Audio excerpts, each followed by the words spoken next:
सम्मान्य सभा महोदय, आज प्रधानमन्त्री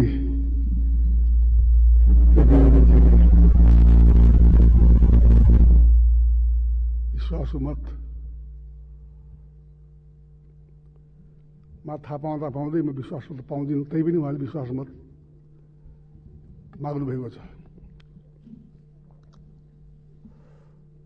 सर्वप्रथम कोभिड-19बाट मृत्यु हुनेहरूलाई श्रद्धाञ्जली व्यक्त गर्दै उनका परिवारमा हार्दिक संवेदना व्यक्त गर्न चाहन्छु। कोरोना भाइरसबाट बिरामी पर्नुभएका सबैको शीघ्र स्वास्थ्य लाभको पनि कामना गर्न चाहन्छु।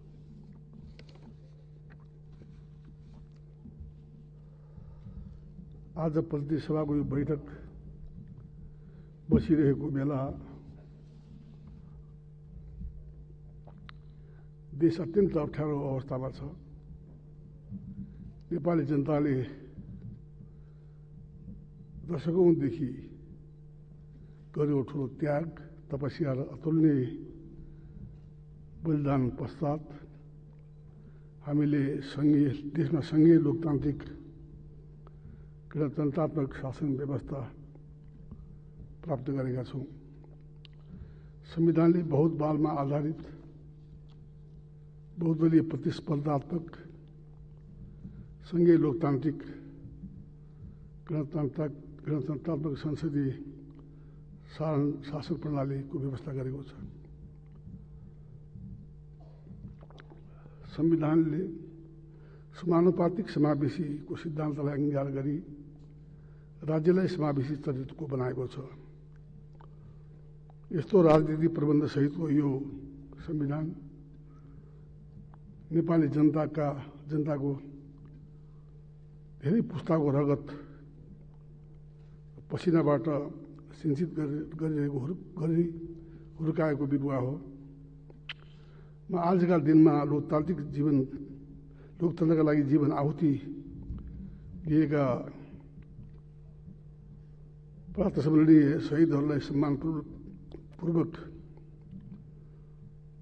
स्मरण गरिरहेको छु।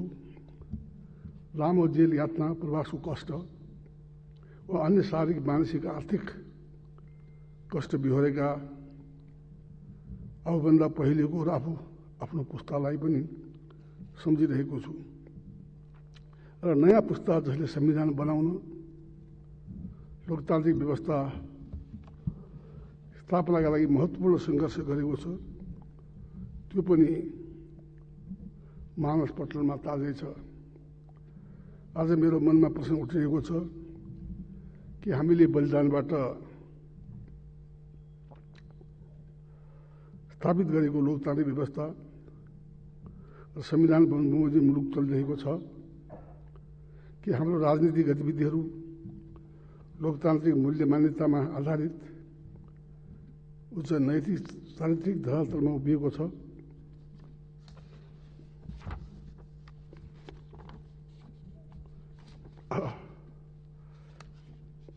के देश नेपाली जनताको हितका लागि केन्द्रित छ?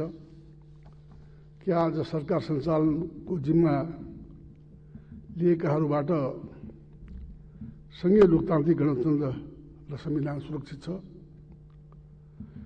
वर्तमानमा उठेका यी प्रश्नबाट हामी भाग्न सक्दैनौँ। इतिहासले पनि भोलि यी प्रश्नको जवाब खोजिरहेको छ। संविधान निर्माण भइसकेपछि को पहिलो संसदीय निर्वाचनमा तत्काल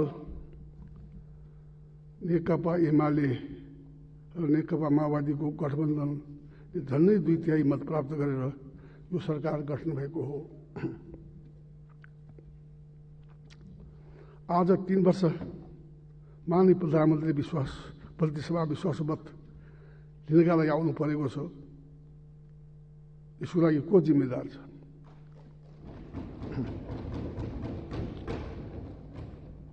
यो परिस्थितिको लागि स्वयं प्रधानमन्त्री जिम्मेदार हुनुहुन्छ।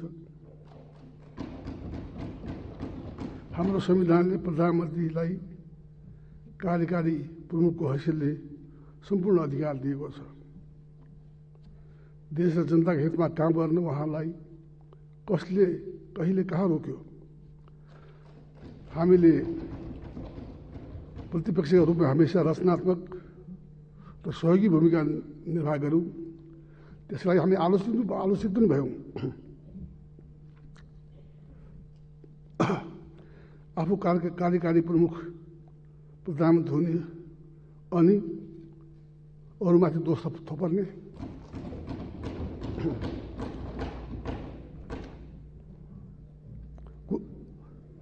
अरूमाथि दोष र गुनासो थोपारेर जिम्मेदारीबाट प्रधानमन्त्री भाग्नु पाउनुहुन्छ।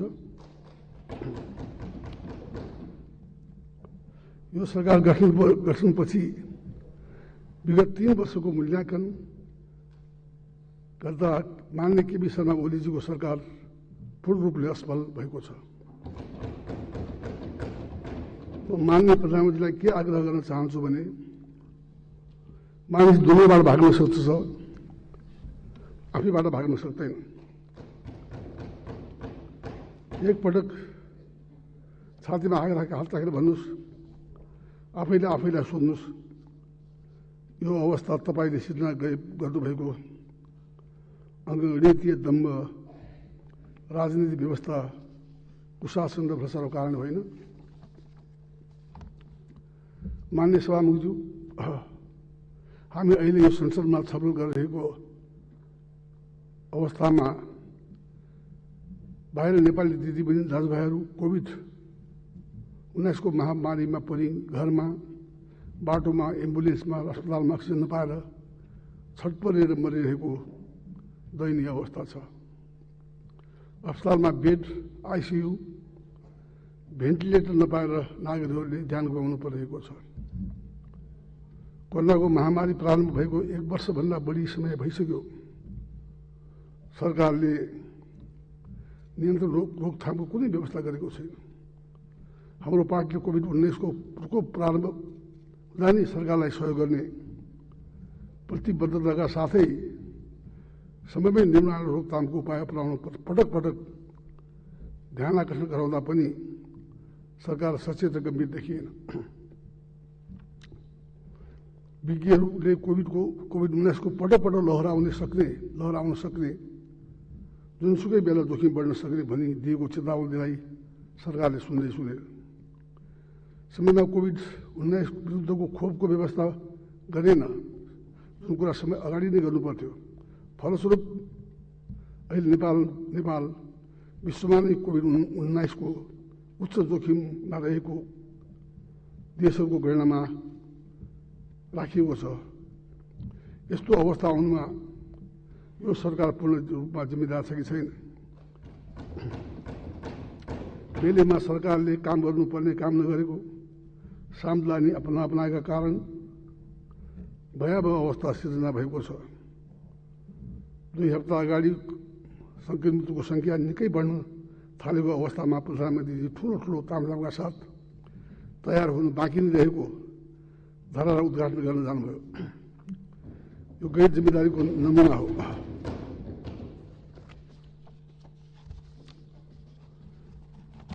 अहिलेसम्म थोरै मानिसलाई मात्र खोप दिन सकिएको छ। कमिसनको कारण खोप आउन नसकेको कुरा सार्वजनिक भइसकेको छ। जनताको जीवन रक्षा गर्ने औषधिमाथि पनि भ्रष्टाचार गर्नु अमानवीयता, अनैतिकता र गैर जिम्मेदारीको पराकाष्ठा जनता विरुद्धको अक्षम्य अपराध हो। जनताको जीवन रक्षा गर्नुपर्ने सरकार स्वयं जीवनदायी औषधि खोप भ्रष्टाचारमा संलग्न हुनाले पनि यो सरकारको नैतिक चरित्र उदाङ्गो भइसकेको छ। 1 वर्ष पहिले कोभिड-19 को पहिलो लहर सुरु हुँदा सरकारले आयात गरेको स्वास्थ्य सामग्री, PPE, कोभिड-19 को परीक्षणको सामग्री, मास्क, सेनिटाइजर, अत्यावश्यक औषधिमा भ्रष्टाचार भयो अनि खोपमा भ्रष्टाचार भएको छ। यो भन्दा निर्लज्जता के हुन सक्दछ? व्यापारिक घरानाहरूलाई पोस्नका लागि तपाईँले नेपाली जनताको जीवन दाउमा लाग्नु भएको त त्यो इतिहासले बिर्सिन्छ? म यस सम्मानित सदन मार्फत माननीय प्रधानमन्त्रीलाई स्मरण गराउन चाहन्छु। औषधि बुलो नपाएर कुनै नेपाली ज्यान गुमाउनु पर्ने छैन भने तपाईँले नै भन्नुभएको हो कि आज ज्यान गुमाइरहेका नेपाली होइनन्। कहाँ गयो तपाईँको प्रतिबद्धता?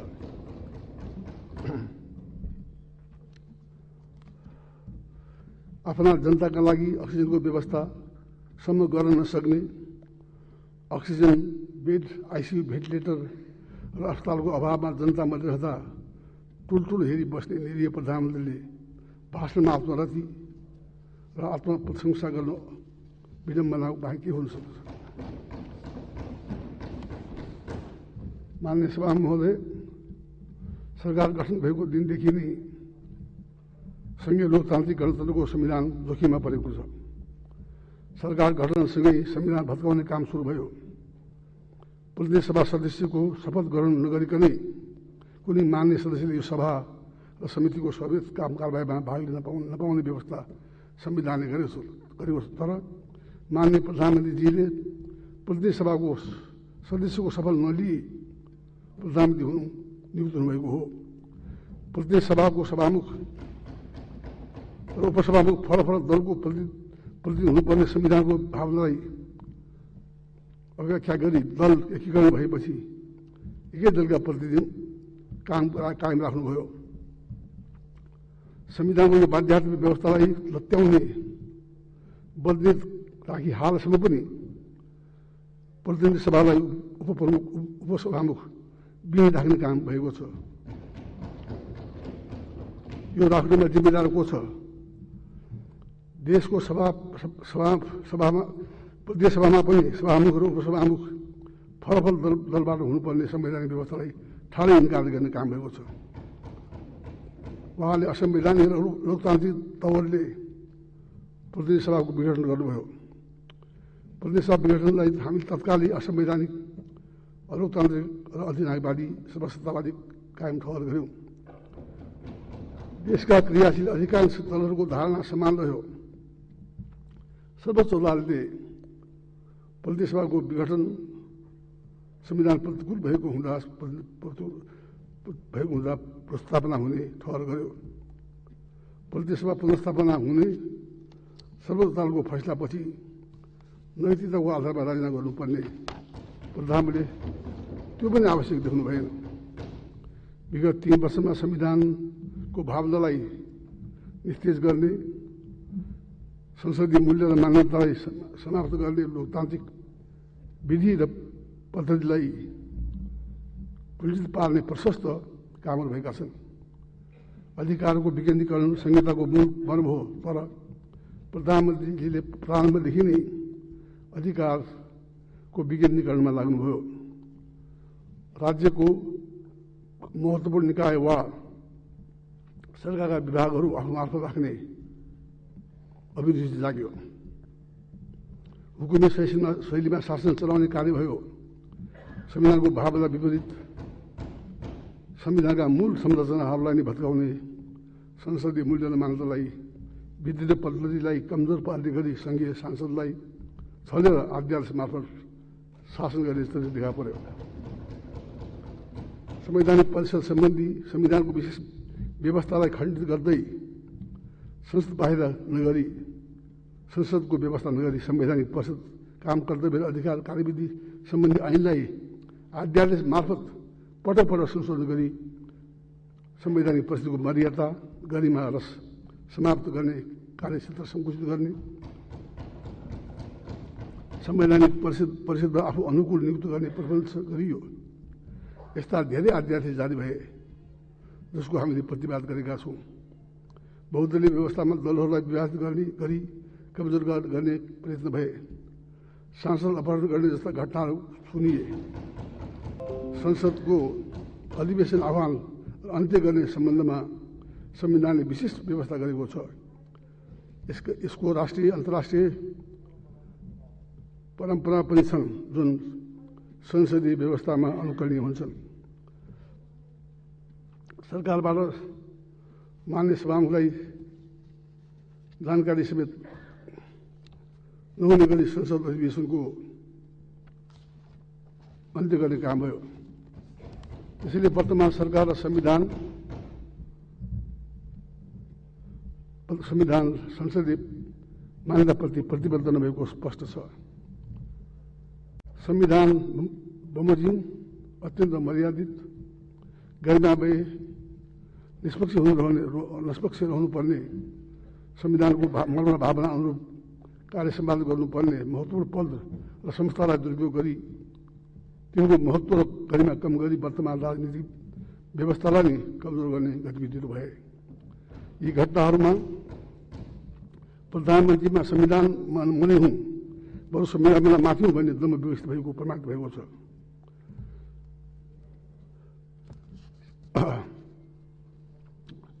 माननीय संविधान सभामुख महोदय, बितेका 3 वर्षमा देशमा भ्रष्टाचार मौला आयो। भ्रष्टाचारका ठुला ठुला काण्ड भए। सरकारको बहुमूल्य जग्गा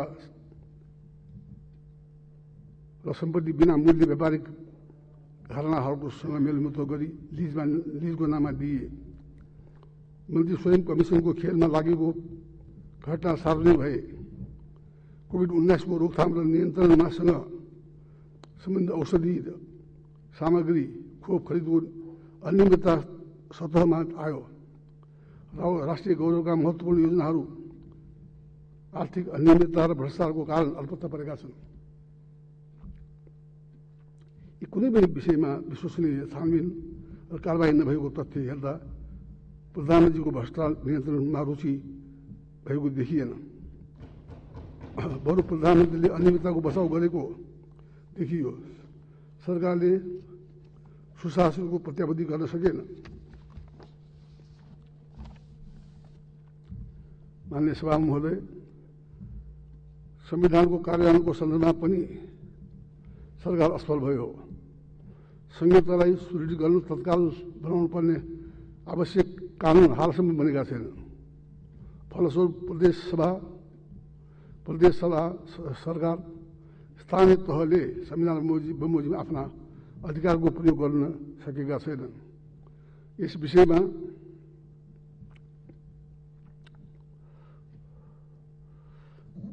बीचमा बनेका कतिपय कानुन र संघीय संसदमा विचाराधीन विधेयक संघीय लोकतान्त्रिक भावना विपरीत छन्।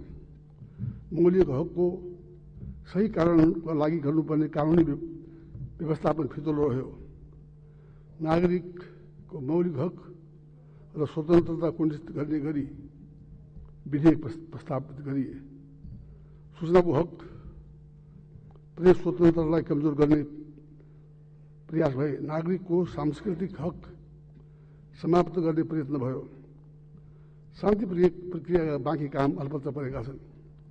नेपाली काङ्ग्रेसको दबाव र सक्रियतामा आयोग गठन भए तापनि कामको अभाव र सरकारबाट हुनुपर्ने अन्य आवश्यक सहयोग समन्वय हुन नसकेको कारण आयोगको काम अगाडि बढेको छैन। आम जनतामा सरकार हुनुको अनुभूतिसम्म गरेका छैनन्। म प्रधानमन्त्रीलाई सोध्न चाहन्छु, तपाईँले चुनावका गरेका बाचा पछि पटक पटकका भाषण सम्झना छ। रेल यात्राको तथाकथित कथा, पानी जहाजको सफर, घर घरमा ग्यासको पाइप, कोही भोकै बस्नु पर्दैन, भोकले कोही मर्दैन, सडक बालक हुने छैनन्, भिख माग्ने मानिस भेटिने छैनन्, कसैले रोजगारीका लागि विदेश जानु पर्दैन भन्ने उक्तिहरू कहाँ गए? यी सब कुरा देशमा विकास निर्माणको अवस्था दयनीय छ। प्रधानमन्त्रीलाई मैले पुँजीगत खर्च कमजोर अवस्थाबारे बताउनु पर्दैन होला। सभामुख महोदय, यो सरकारको गठनपछि देशमा शान्ति सुरक्षाको अवस्था खस्किँदै गएको छ। महिला बलात्कारको घटना बढ्दै गएका छन्। अन्य अपराधिक घटनामाथि पनि वृद्धि भइरहेको छ। सरकार अपराधीलाई कानुनको दायरामा ल्याउन अत्यन्त असफल रह्यो। फलस्वरूप अपराधीको मनोबल बढ्दै थप अपराध हुन थाले।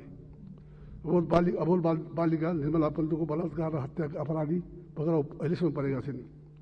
यो एक प्रतिनिधिमूलक घटना हो। देशभरि यस्ता धेरै घटना भएका छन्।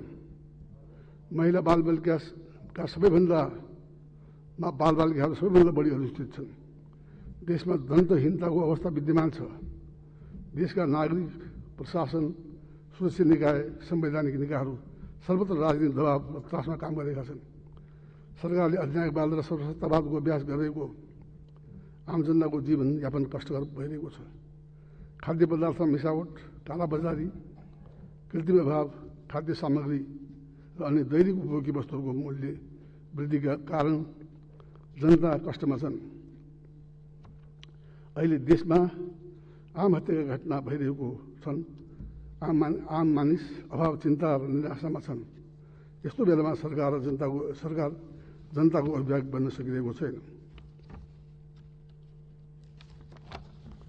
सभामुख महोदय,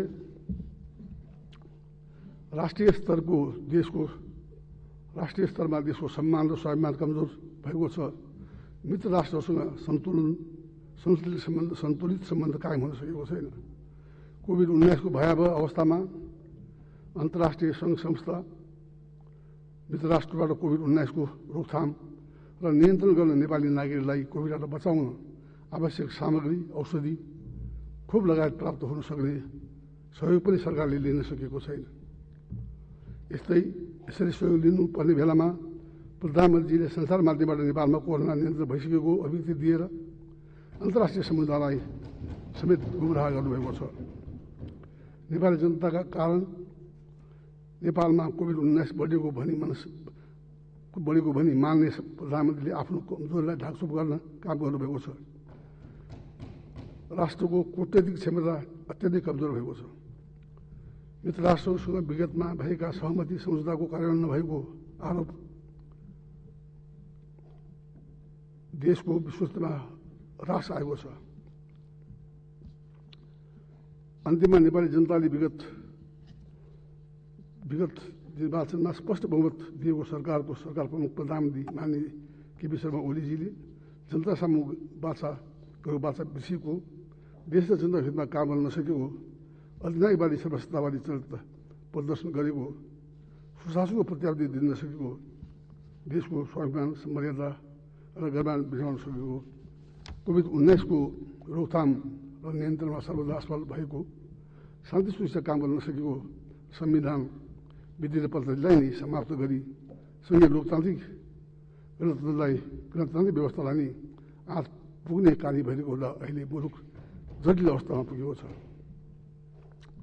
प्रधानमन्त्रीले आफैले उत्पन्न गरेको समस्याका कारण विश्वासको मत माग्नु पर्ने अवस्था आइपुगेको छ। नेपाली कांग्रेस माननीय प्रधानमन्त्री राख्नुभएको विश्वासको मत प्रस्तावको विपक्षमा मतदान गर्ने जानकारी गराउन चाहन्छु।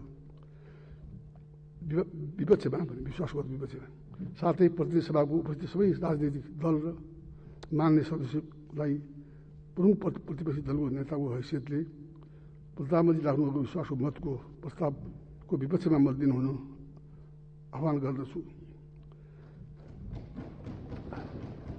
माननीय प्रधानमन्त्रीले विश्वासको मत प्राप्त गर्न नसक्ने अवस्था छ। तसर्थ नेपालको संविधानको धारा 76(2) बमोजिम अर्को सरकार गठन गर्न प्रक्रिया अगाडि बढ्नुपर्छ भन्ने नेपाली कांग्रेसको धारणा छ। यति भन्दै आफ्नो कुरा छुट्याउँछु। धन्यवाद। जय नेपाल।